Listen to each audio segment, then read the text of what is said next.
Good evening, everybody, and welcome to Ironton High School. I know some of you are finishing up your meals. And how about a nice hand for the guys from Holy Smokes who provided our meal for them? They do a Hall of Fame caliber type job at their craft. They're very good at it.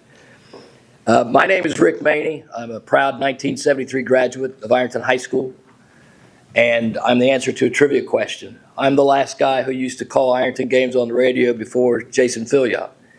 That's a long time ago. Jason does a terrific job, as everybody knows who's ever listened. He's top drawer in his craft. He represents the Ironton program, the athletics, very well, and the Tiger Nation is very fortunate to have somebody like him calling their ball games. He's top notch. Does a really good job. I want to explain a little bit about the Hall of Fame process as we get rolling here. We have some great people to get inducted into the Ironton Athletics Hall of Fame. We'll get to that here in just a couple of moments. It's wonderful to see everybody gathered here once again as we continue our tradition of celebrating athletic achievement and excellence here at Ironton High School. The mission of the Ironton Athletic Hall of Fame is simple but significant: to recognize the outstanding contributions made to our athletic programs and to honor those who have brought pride to Ironton through their dedication, their talent, and their spirit. As everyone here knows, Ironton High School has a long, legendary, and storied athletic history. Our committee strives to honor all generations, all genders, all sports, and every level of excellence and contribution. While Ironton is rightfully known as a football school, our Hall of Fame proudly includes an impressive variety of athletes and contributors: football players, golfers, softball and baseball players, gymnasts, men's and women's basketball players, track and field athletes, wrestlers, cheerleaders, coaches across many sports, and others whose behind-the-scenes efforts have strengthened Ironton athletics. When considering potential inductees, the committee evaluates many factors: athletic success while here at Ironton, achievements beyond high school, professional accomplishments, and any other significant ways individuals have supported and advanced Ironton athletics. Each year, the committee reviews a growing list of deserving athletes, coaches, and contributors. That list grows longer annually as new names are added, proof of the deep and ongoing legacy of excellence in our community. There's no doubt that many deserving individuals have yet to be recognized, but rest assured, in time, every deserving individual will be honored. To be eligible, a nominee must have been out of high school for at least 10 years. Each year, the committee selects 7 candidates for the ballot, and through careful discussion and consideration, 5 new members are chosen for induction. The 2 remaining candidates stay on the ballot for up to 3 years and may be reconsidered again after that period. Each induction class must include at least one honoree who graduated 50 or more years ago, our venerable old-timers inductee. It's also worth noting that while graduating from Ironton High School is not required, the individual's contribution to Ironton athletics must be significant and lasting. On behalf of the committee, we extend our gratitude to all past inductees and to every guest here tonight for your continued support. And we offer congratulations to the Ironton Athletic Hall of Fame induction class of 2025. How about a round of applause?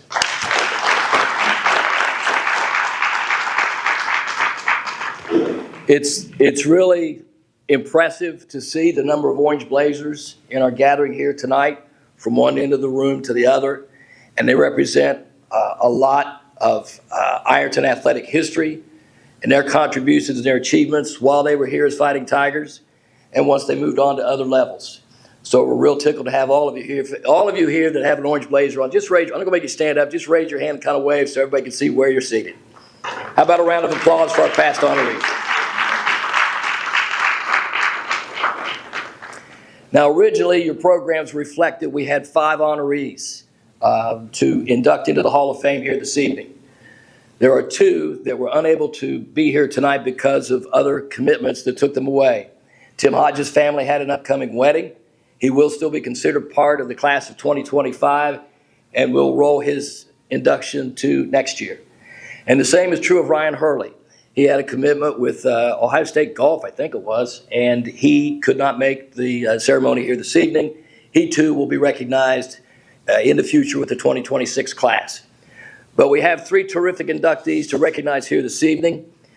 One, a football superstar before the term superstar was even used. If you ever went back and looked at newspaper accounts from the 1930s when Hope Royal was playing football for the Fighting Tigers, and at the time he could do it all, and that will be explained when it's his turn to be inducted by his family. They'll explain the background, but you read the season account, game by game of 1935. He's in every account. He's scoring touchdowns in virtually every game in a whole manner of different ways. So we want to recognize him tonight. We have a trailblazing pioneer who took Ironton athletics to a place that it had never been before, because Doris Hannon was asked to start a girls' basketball team where there wasn't one that existed. And she took them to great heights. She was coach of the first team to make it to the state semifinals as a basketball team representing Ironton High School. And the third person to be recognized tonight, a champion in respect, participated in a number of athletics here at Ironton High School, but made his mark in track and field. And you get more detail on that when we recognize John Pemberton II here in just a few moments. So those things being said and explained, it's time to jump headlong into the program. And I'm going to call to the podium here now Jody Rowe Collins, who will do the official introduction of Doris Hannon. Jody?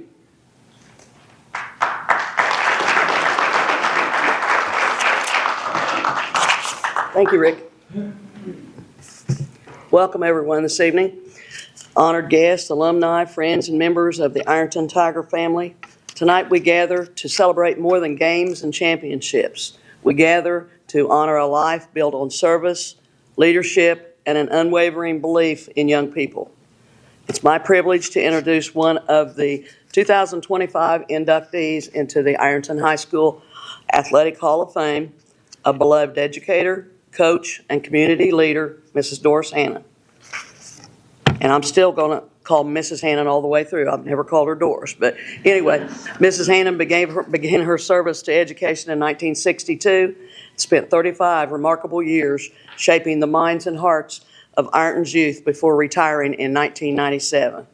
For more than 3 decades, she showed in the classroom as a teacher, mentor, and advocate, someone who saw students not as they were, but as they could become.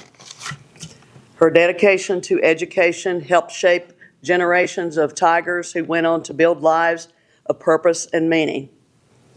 Between 1973 and 1984, Mrs. Hannon answered another call to service, which is what Rick was just talking about, as a coach of basketball and volleyball for the Ironton City School District. Through my personal Ironton High School athletic career, I was fortunate enough to be on one of the members of the basketball team that won the first SEOAL championship in '78 with an overall record of 15-3, advancing from the league, sectional, district, regional, where we ended up being runner-up in Dayton. Mrs. Hannon was also Coach of the Year that same year for basketball. In addition, volleyball program was started under the direction of Mrs. Hannon at Ironton High School a couple years earlier, and I was also honored to play on those teams as well. In her coaching role, she did far more than teach fundamentals and draw up plays. Mrs. Hannon taught life lessons. Under her guidance, student athletes learned discipline, teamwork, perseverance, and the quiet courage it took to face both victory and defeat with dignity. Those lessons, more than any score, are her true legacy. Beyond classroom walls and gym floors, Mrs. Hannon invested deeply in the Ironton community. She was a lifelong learner with multiple degrees from several colleges. She brought intellect and compassion to every role she held. She gave of her time and talent to community clubs and organizations, always focused on the opportunities for young people and the betterment of our town. What stands out most about Mrs. Hannon is the simple, powerful way that she led by example. She expected excellence, but more importantly, she expected effort. No wimping. You got to get out there and get it, guys. She celebrated wins, but she measured success by the character her students and athletes carried forward into life. To many of us here tonight, she's been a coach, mentor, and friend. So for a lifetime of teaching, for building young leaders, both in the classroom and on the playing court, and for a heart that's always been in Ironton, it's my distinct honor to welcome Mrs. Doris Hannon into the Ironton High School Athletic Hall of Fame, class of 2025. So please join me in congratulating Mrs. Hannon.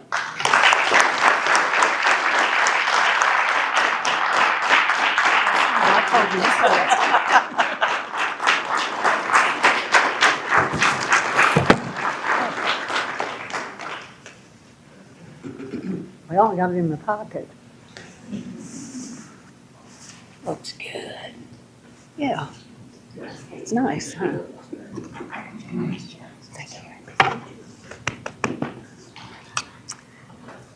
I told Jody, I said, just the way I told you to say it.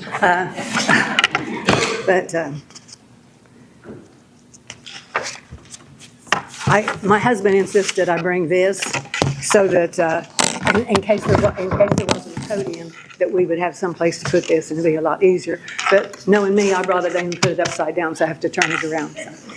Anyway, I'd like to thank the sponsors who made this evening possible.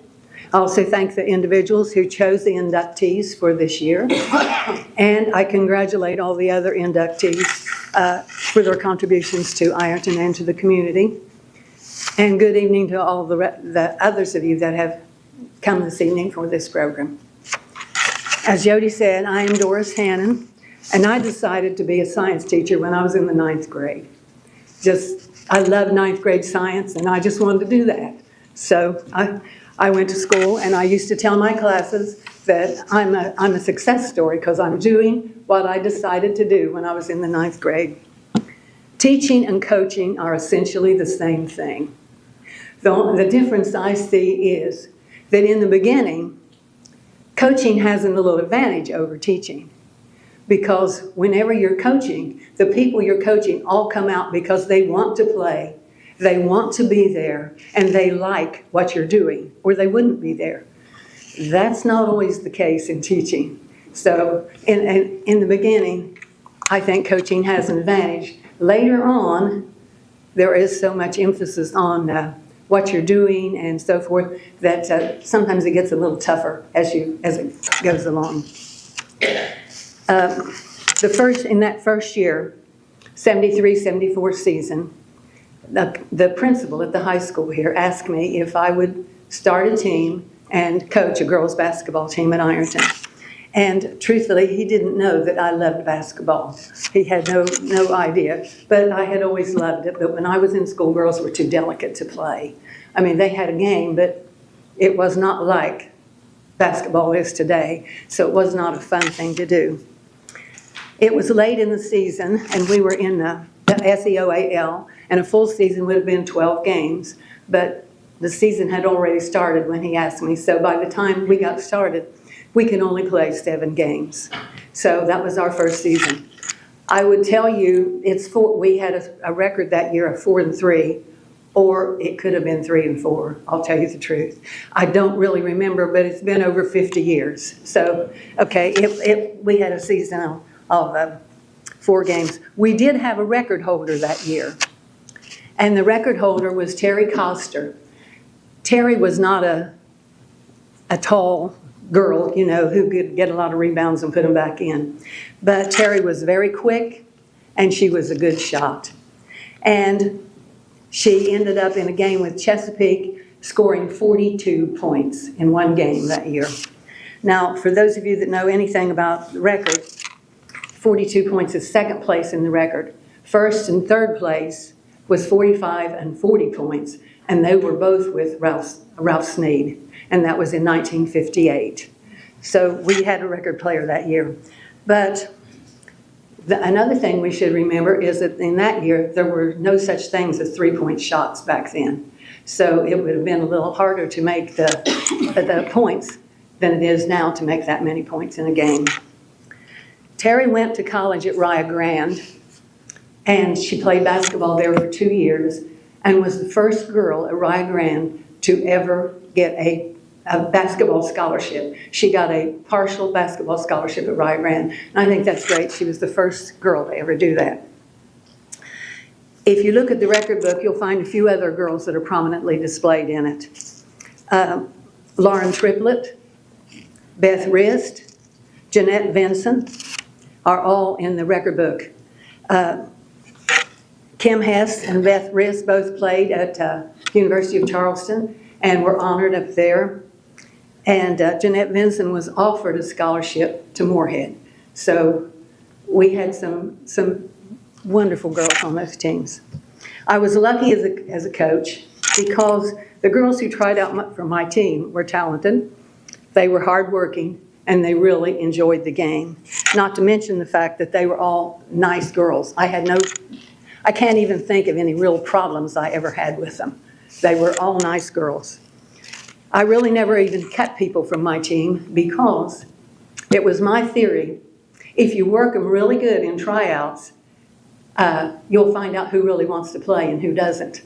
And so they ended up cutting themselves. So I didn't have to cut anybody that I thought, well, this one's not going to make it. They cut themselves. If they were willing to work, then they made the team. The only other thing was academics. To me, education is vital. And they had to make the grades. If you don't make the grades, you don't play on the team. And I only remember losing one girl. And the sad part of that was, it was in my class that she didn't make the, she did not make the grade that semester, that grading period. And she just left the team because she didn't make the grade. So that was the end of that. I think here I should also mention that I had two assistant coaches during the time that I was coaching. First one was Charlie Kitchen, and then later I had Rayanne Witt. Both of them helped for a couple years, and their work was very much appreciated, but each one of them was only around for about 2 years. I have special memories of that period of my life, like a young girl who missed the bus for a game. And she was so upset over missing the bus that she just said she felt like hitting something. And she was in her room at home and hit the wall and knocked a hole in the wall of her bedroom wall. And I said, "What did your mother say?" And she said, "She doesn't know it yet. I hung a picture over it." So another young girl, we just got new uniforms, and she wanted her uniform to look really great for the game. So she decided to iron her uniform. Well, I kept watching her talk to me with her back to me, and I'm wondering what in the world's going on. And so I asked her, and she had scorched her uniform and had a big iron print on the back of her uniform. That's one of the memories. They're not all basketball memories, but it's just memories of kids, and you get to love them. It's just, that's all there is to it. Also had another one, and this one tells you how much the girls were dedicated to the game. I had one girl who said, "Coach, if you think I'm not doing as good as I should be doing and somebody else can do better, take me out and put them in." Well, I would remember that because if you've ever coached, very few kids are ever going to say, "Take me out and put somebody else in." So they got to be really dedicated to it. The memory I have the most often is hearing Willie Nelson sing "On the Road Again." Those girls that were with that particular team will know what I'm talking about. Every time I hear that song, I can see us on the bus, and the bus pulling out of the lot out here, going somewhere for a game. Some of the girls would have a cassette player and cassettes, and they played "On the Road Again" as we were leaving the parking lot every time. So I cannot hear that song without thinking about that. And I guess it sort of became our theme song. During the first 10 years of Ironton High basketball, we played a total of 189 games. We won 131 of them, which gave us a record of 131-58, which is about a little over 69%. And I think the major reason for us winning is the fact that the girls learned to play together as a team. Okay? I didn't have people on there who thought they were stars. Everybody tried to help everybody else out. When they'd come off the floor at the end of a game, they'd want to know, how many rebounds did I get? How many assists did I have? not how many points did I make. They were really a good bunch of girls. And I think that's probably the reason so many of them have been so successful after basketball. They still know when one wins, they all win. It's a team effort. I had the privilege of working. You will notice I am a crier. My husband says I cry at supermarket openings, so I cry really hard, easily. But I had the privilege of working with the young girls who were becoming young women. And they would work hard in whatever field they chose. And I think that they were the best then, and they're the best now. And I thank you for the opportunity of coaching them and getting to tell you about them, because I love them. Thank you.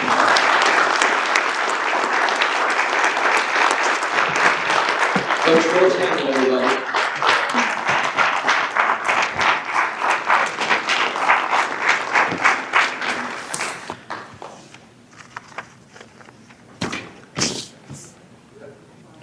Ms. Hannon, I don't think I told you this before the program started. My sister Kathy played for you in the early years, and my older sister saw a box score from a game. Kathy had a few points. Kim Hess, I think, was the top scorer, and the note they wrote with the clipping of the box score was, "Quit passing the ball to Hess, shoot the ball yourself." Score points. Okay, moving on to the program, our next honoree is a gentleman that has a lineage with Ironton High School athletics because his dad was an athlete here at Ironton High School. And so it's a really neat connection here in the fact that as a presenter, the dad gets to introduce the son. So we'll call to the microphone here, Mr. John Pemberton.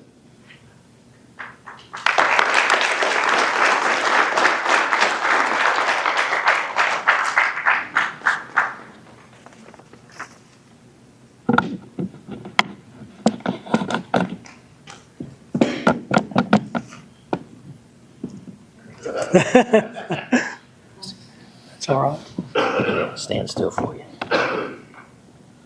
I'm loud anyway. Okay. Have at it. I'm pretty loud.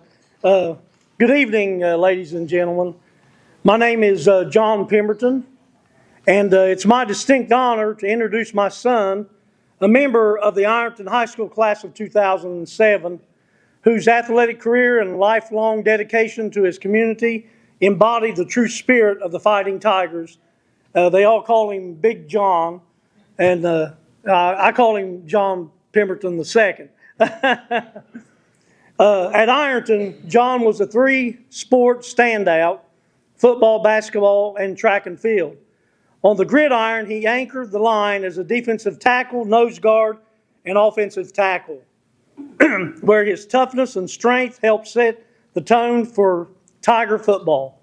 On the basketball court, his physical presence and drive made him a key contributor. But his greatest individual accomplishment came in track and field, where in 2007 he became the state champion in the shot put, throwing 56 feet 6 1/4 inches and earning his place among the very best in Ohio. One of the best ways for John to cap off his senior year of high school. Following high school, John continued both his education and his athletic career at Tiffin University, where he played 3 years of football for the Dragons while also excelling in track and field. He went on to earn a bachelor's degree in criminal justice and a master's degree in criminal behavior. His success in athletics carried forward as well. John became a 2-time All-American in the shot put, once indoor track and once in outdoor track.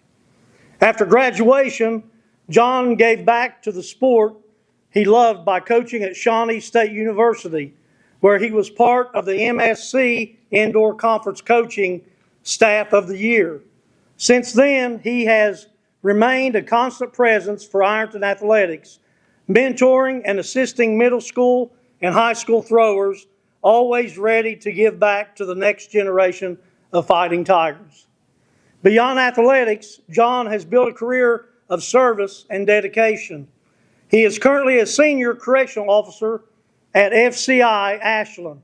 He is also a devoted husband to Emily and proud father to a young fighting tiger, Charlotte. Together they continue to call Ironton home.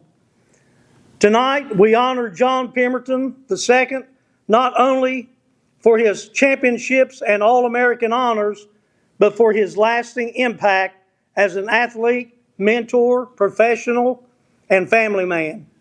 It is my privilege to welcome him into the Ironton High School Hall of Fame. Please join me in celebrating my son, Big John, and now newest member of the Ironton High School Hall of Fame.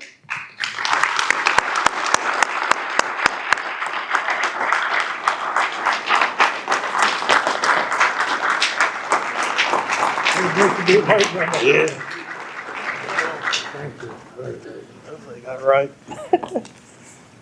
I'm gonna do well. He did. He did really well. Oh. I'm not very good at this, so I'm not very good at talking about myself. My wife had to write the speech for me. So, but when I first heard about me being inducted into the Ironton Fighting Tigers Hall of Fame, my first thought was they just had to run out of people to pick. So, but now at least I can tell my daughter I'm famous for something other than embarrassing her in public. So,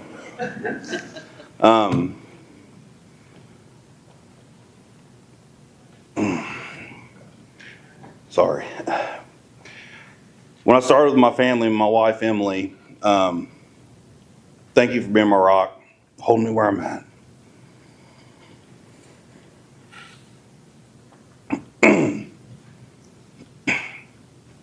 I didn't think I'd do this, but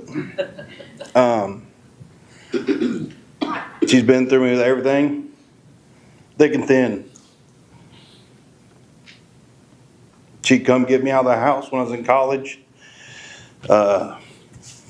in grad school, taking me to get ice cream just so I could get my mind off of just writing paperwork. I'd be in airports all over the United States, going to track meets, and I'd be typing papers in airports. I mean, it was rough. My daughter Charlotte, I mean, she definitely keeps me going. She gets me running around. I get her over to the track meet or over to the track practice, and she wants to go learn how to high jump and do all these other things. And I'm trying to teach her the best I can. But my time here at Ironton, if it wasn't for the coaches, Croniker, Timbo, then my football coaches, especially Lutz, everybody shaped me who I am today. I want to thank everybody here, the board, everybody who picked. I really appreciate it. My dad was also my coach. He got me into track. He said, well, I'll help you. We can figure it out together, because we didn't really know nobody around here to help teach us how to throw shot put and discus. And then our rivals was up the street in track and field, which was South Point. So we didn't want to go to them to ask for help. So we had to try to figure it out ourselves.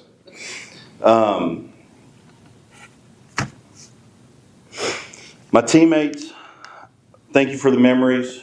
I'll sure remember the championships, games, meets, records that I broke. I was so close to breaking the discus record, which Ken Fritz has. But the shot put record, I believe now, was almost the same time as when I broke it. I think it's almost the same amount of time as when I broke it as it is now. So hopefully, any of the kids that I help train, coach, they end up breaking my record. And I hope that they can go to state and win. I loved football. I loved it. It was one of the best things coming out on this field, seeing the crowd, cheering.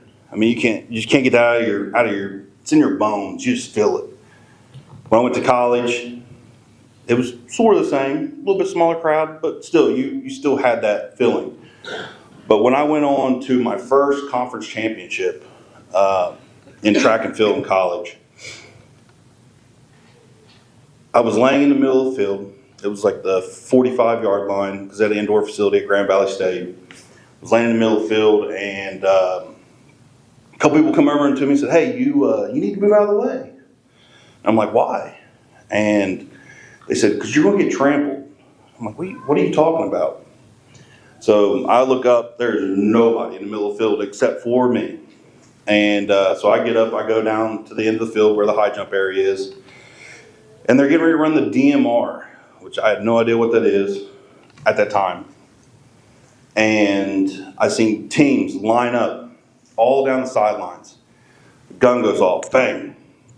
All you hear is people yelling out their school acronyms like TUTF or GVSU, things like that. And they're screaming, crowd's going nuts. As they turn the bend, literally every team runs across the field to the other side, starts screaming even more, yelling, and they do it back and forth at the whole race. I got cold chills right now. I know y'all can't see it, but that right there took me back to here. And I loved it. I'm not very good at talking about myself, but I can give you experiences. I loved them. Loved track. Fell in love with it. Still do. Follow it every day. Some of my best friends are coaches. They coach all over the United States. A couple at Iowa, Vanderbilt, Tennessee. I love it.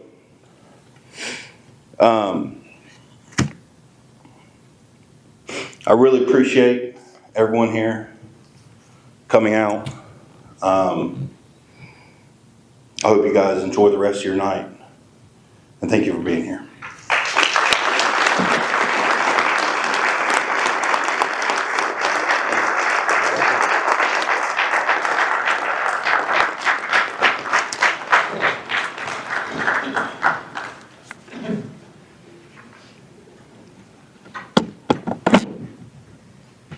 Well, it's a big switch going from Big John to Little Ricky. Can you see me behind this podium? He filled it up. Congratulations. All right, our next inductee, his family is here to represent him. And he played in an era when there really wasn't a lot of publicity other than maybe the local newspaper about your exploits. I mentioned earlier about going back and looking at some of the games that this gentleman played in. Just phenomenal. He'd be a multi-million-dollar athlete in the National Football League, doing the things that he did when he represented Iron High School. So that being said, we'll bring up from Hope Royal's family, his son Bruce Royal, and he'll introduce his father to the Hall of Fame. Bruce?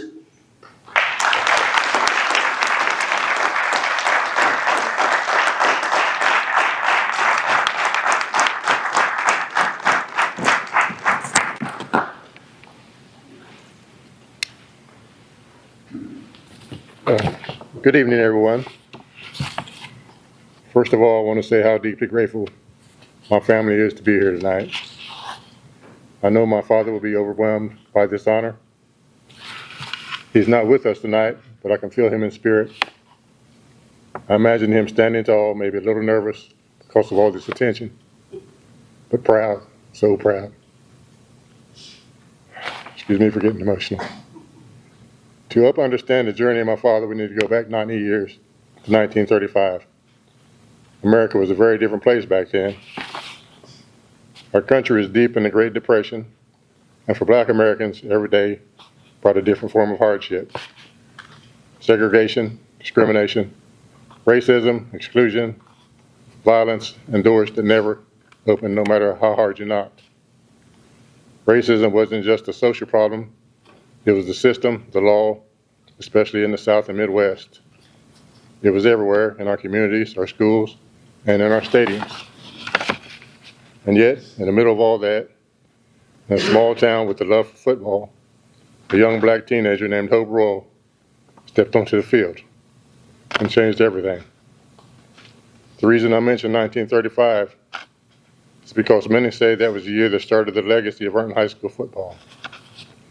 It was the school's first undefeated season and also the first state championship winner in Arlington High School history. The team was a powerhouse.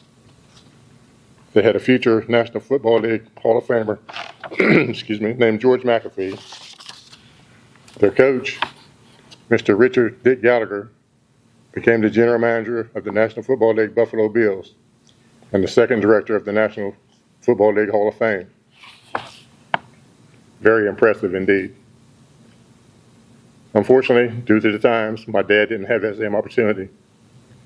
He didn't get a scholarship, the recognition, or the chance to show the world what he could have done. I often wonder what might have been. You know what he got? He got dignity, he got character. He carried himself with quiet dignity, strength, and grace. One thing he did accomplish is that he was the first black to become MVP in Arlington High School history, plus he was backed by many for all state honors that year. Those guys were tough. They had very little padding, only wore a leather cap for a helmet with no face mask. He was a sophomore during the 35 season and wasn't just a player, he was a force. Fast, strong, fearless, athletic, and smart, but more than that, he played with heart.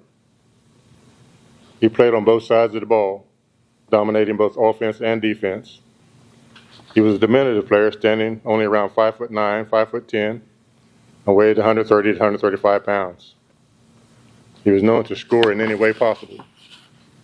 For him, it wasn't just a game, it was a way of life. It was a way to prove himself in a world that often tried to hold him back. But he didn't get bitter, he got better. 35 teams scored 264 points in 9 games and allowed only 24. 4 touchdowns in 4 different games. Obviously, the other 5 were shutouts. In one game alone, my dad scored 5 touchdowns by rushing. Another game, he scored 4 touchdowns, 2 from passes and 2 by interceptions. And yet in another, he passed for 2 touchdowns even though he was a halfback. Former teammate, Judge Harold Spears, said he was the fastest to ever play for the Tigers. It was said when he ran, he didn't just move, he flew. The fans said he was more entertaining to watch than a pack of racehorses and could turn on a dime. They also said he was harder to catch than a greased pig. He was also a very instrumental part of the 36 and 37 teams. Those teams also contributed to the legacy of Arlington High School football. The 36 team lost only 1 game. It was to rival Portsmouth. It was a very controversial loss. In that game, Arlington scored first and failed to convert. Portsmouth scored and added a point. The Tigers scored again to make it 12-7. But in the last minute of play, a costly fumble and a false report of a gun gave Portsmouth the final tally. Starting pistols were used to signal the quarter's ending and the end of the games back then. And in the game, 14-12. It was said the tears shed that night in the Arlington dressing room probably contributed to the January flood of 1937. The 37 team was also a part of that legacy. They played 11 games and were 8-0 at home. Their only loss again was to Portsmouth. They tied Dayton Steele 7-7 and later traveled to Elwood City, Pennsylvania and tied 0-0. I always heard how good a ball player my dad was. His brother, Frank Royal, probably his biggest fan, kept a very detailed scrapbook of his playing time and showed it to me often. There was a lot more in it than what I'm quoting here tonight. After Uncle Frank's death, the scrapbook was lost, but there are still articles in the Briggs Orange County Library about my dad and the contributions he made to the teams. National Football League Hall of Famer George McAfee was quoted in the Arlington Tribune as saying that my dad was the better player. That's a very powerful statement. After high school, my dad went to college at Kentucky State University in Frankfort, Kentucky, and played football until he was drafted into World War II. After serving, he married the love of his life, my mother, Gloria Royal, and had 3 children, several grandchildren, great-grandchildren, and great-great-grandchildren. This is the moment our family has waited for.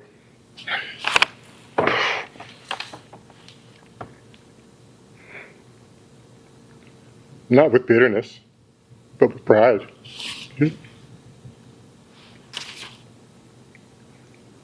He comes with open hearts, clear eyes, and a full understanding of who he was.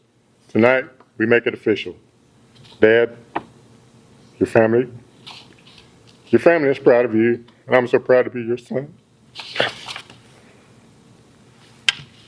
Dad, this is your moment, deeply deserved. To us, you were always a Hall of Famer. We see you, we honor you, we remember you. I want to give a special thank you to Mr. Joe Hozapple. Thank you to the Ironton High School Hall of Fame Committee. Thank you.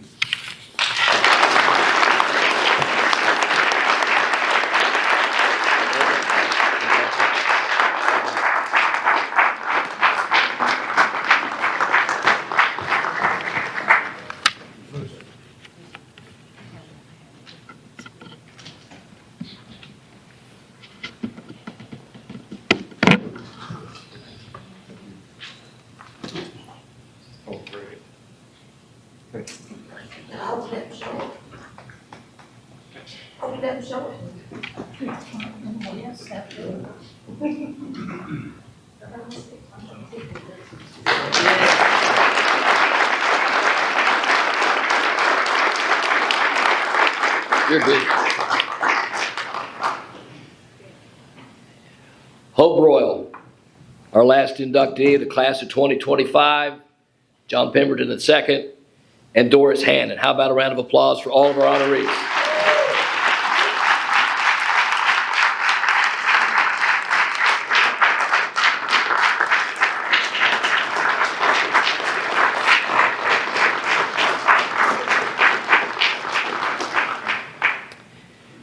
Before I bring Rick McKnight from the committee for the Ironton High School Athletic Hall of Fame up to make a few observations for us, just a couple things.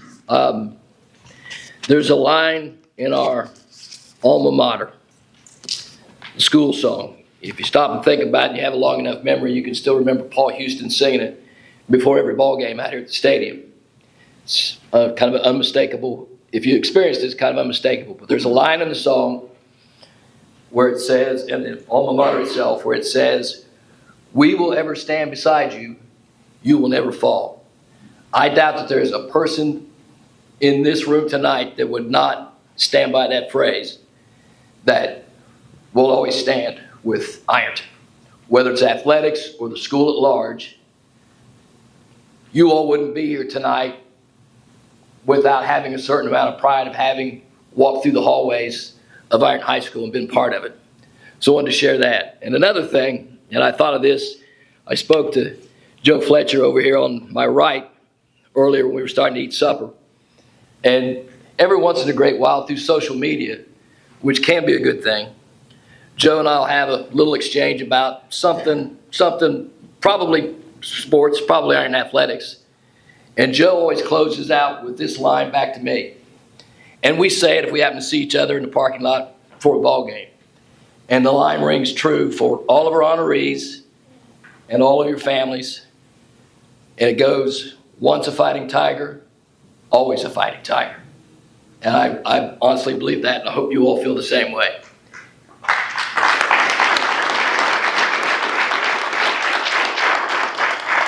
It's been my distinct pleasure to act as Master of Ceremonies in the place of Jason Filyaw.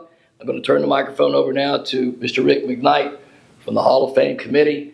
He has a few remarks to share with you. Rick?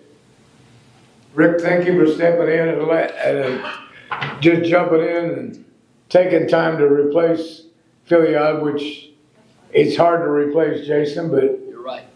you was here before Jason, and you're still here, and you did one heck of a job tonight. I just want to say thank you.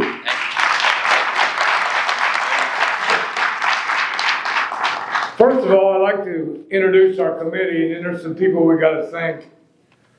Danny Pride right here is on the committee. Jimmy Payne over there. Tim Thomas is on our committee, he's back there. He got here late because he had a girl qualify for the state tournament in cross country. That's a lot more important than being here, brother. Jason Filion is on our committee. Linda Gaga over here is on our committee. Kevin Hacker is somewhere back here, he's on our committee. I am the secretary treasurer. Other people I want to thank tonight. Of course, Jay and Sean Jones from Holy Smoke for fixing the food. Steve Bartram and Scott Labor for Save-A-Lot for their donations of all the pop and water.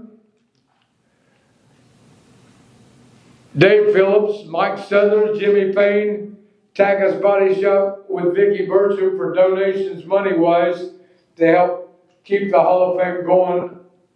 We really appreciate all four of those. Of course, Karen Arthurs and Beth Campbell always jump in to help anybody. They took care of serving the food.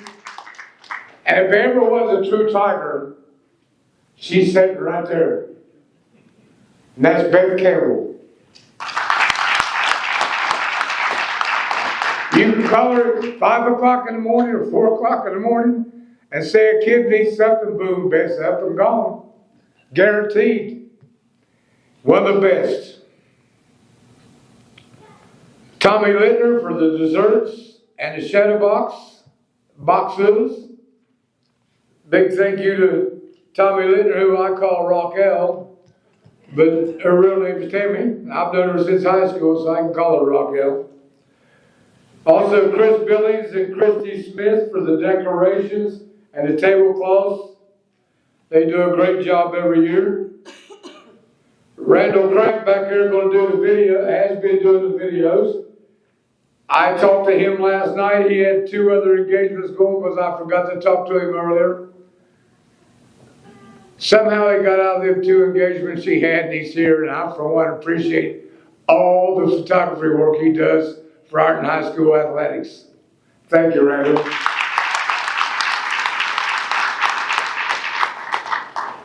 I'd like to thank my wife. We meet a lot at my house. She's a pretty good cook. Look at Jimmy Payne. He's gained 15 pounds since he joined the Hall of Fame committee. Just kidding, Jimmy. That probably come in Ireland, didn't it? I'd also like to thank George Gaga. Where's George? Thank you for giving us Linda for 1 more year. Oh, wait a minute. 1 more year. You gave her to us 1 more year. You've already made the statement, George. Shut up. You did 1 more year 3 years ago. Well, 3 years ago, it's been 1 more year. you know what? Did she ever tell you no? She never tells us no. We got her 1 more year. But thank you, George. Also, Kevin Hacker donating the plates, the cups, silverware, whatever we needed, Kevin does. One guy I think I left off of the Hall of Fame committee is our chairman. In my opinion, I cry a lot too. In my opinion, the best football coach in the state of Ohio. And if you want to argue that, I'll be outside after the game because in my opinion, he's the damn best that's ever walked in the state of Ohio. And of course, we couldn't have this Hall of Fame committee without a past, wearing our orange jackets coming back. I really appreciate you all coming back. Billy, you good?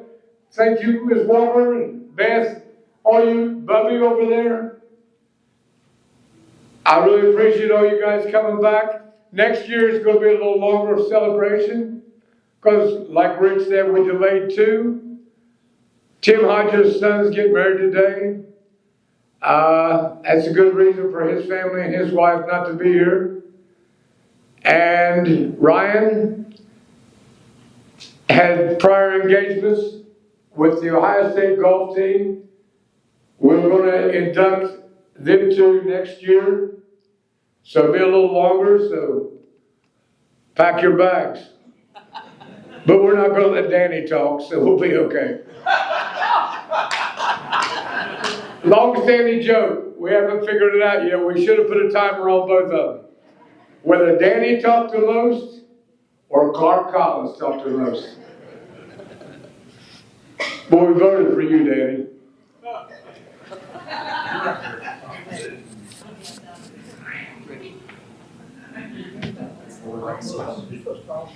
This, we put it in the bylaws. The Hall of Fame will always be the last home football game of the year. There'll be no more, we're putting it off to basketball, no. We're meeting in February. We'll nominate who we're going to try to put in, and we'll vote in a couple weeks after that to see who gets in.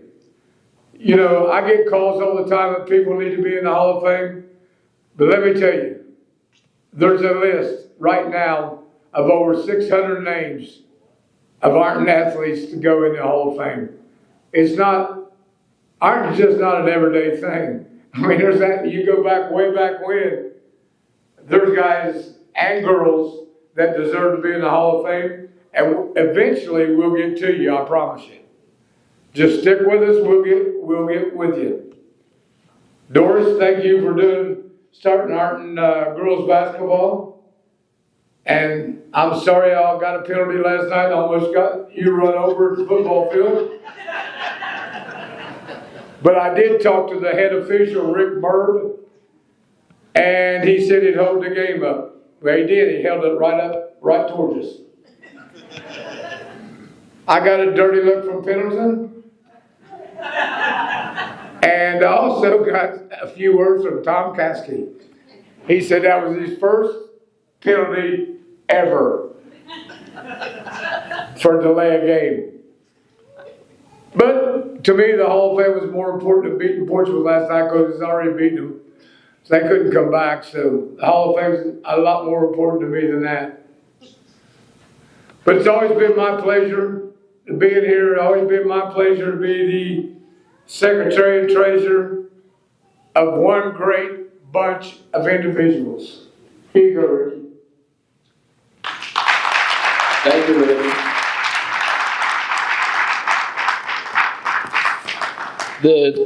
There's really only one thing left to say, and that's to wish everyone safe travels as you depart here from Ironton High School. Hope you had good feelings about what happened here tonight.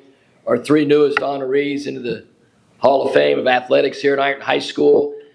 The former honorees who came out just made for a very enjoyable experience. That being said, as you leave, please be very careful. God bless you, and please come back in 2026. Good night.